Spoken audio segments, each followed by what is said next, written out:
Looking for a new roommate is always a daunting task. Even after interviewing and getting to know someone, you never truly understand who they are until you live with them. After deciding to leave my current living situation, I placed an ad on Facebook Marketplace. Within hours, a message came through from a woman named Laura. She mentioned she was 27, attending school, enjoyed hiking and movies, and apprenticed at a taxidermy shop. Though her hobby seemed unusual, her profile picture showed her smiling alongside 2 other people, captioned, "Love my roommates." It gave me hope that things might work out. We arranged to move into the apartment together, and after several days of hauling boxes and furniture, we bonded. Sitting on the porch one evening with beers in hand, we talked about childhood memories, 90s cartoons, and video games. For a moment, everything felt peaceful, and I believed this arrangement would be fine. A week later, I started a new job at a construction company owned by a friend. As I prepared for my first day, Laura and her friend David carried in a large box. When asked what it was, Laura explained it was a freezer for storing animals used in her taxidermy work. Though surprised, I accepted her explanation without much thought. That night, returning home after having drinks with coworkers, I noticed the freezer tucked away in the pantry. Its low hum filled the quiet kitchen as I made myself a sandwich. Stubbing my toe on the counter, I let out a frustrated groan and slammed the fridge door shut. From the shadows emerged Laura, standing silently in the doorway of her room. Her expressionless demeanor suggested annoyance or concern, but no words were exchanged. She simply turned and disappeared back into her room, leaving behind only the faint hum of the freezer. The next morning, I woke up late.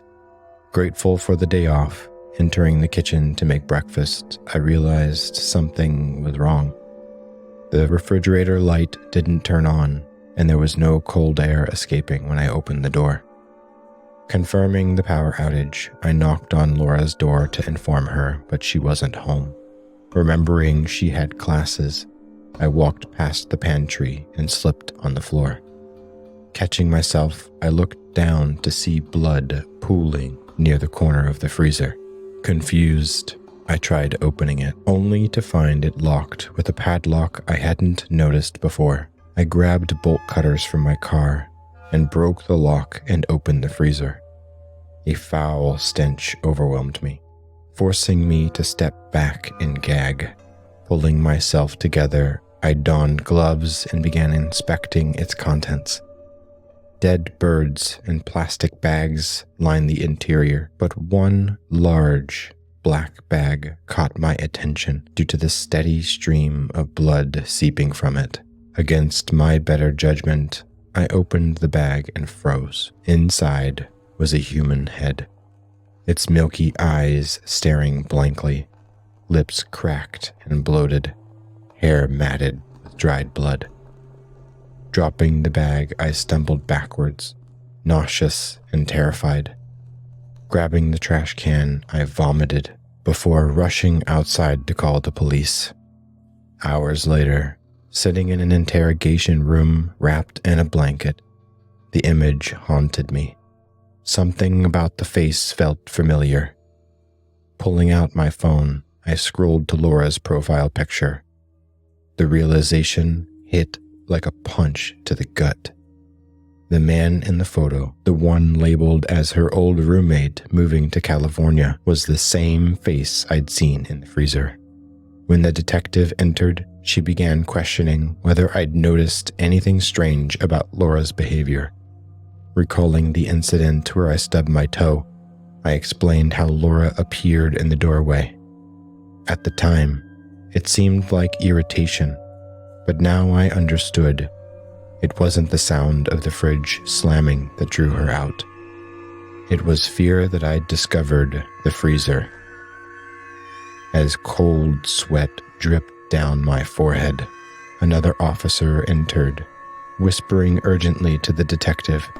Handing her a piece of paper, he left the room. The detective hesitated before sliding the paper across the table to me. My heart sank as I stared at the image.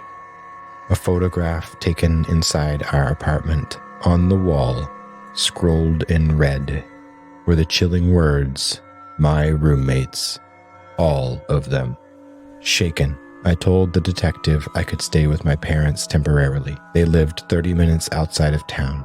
She nodded, her expression grim, and advised me to keep a low profile while they investigated further. Leaving the station, I couldn't shake the feeling that Laura wasn't done. Not yet.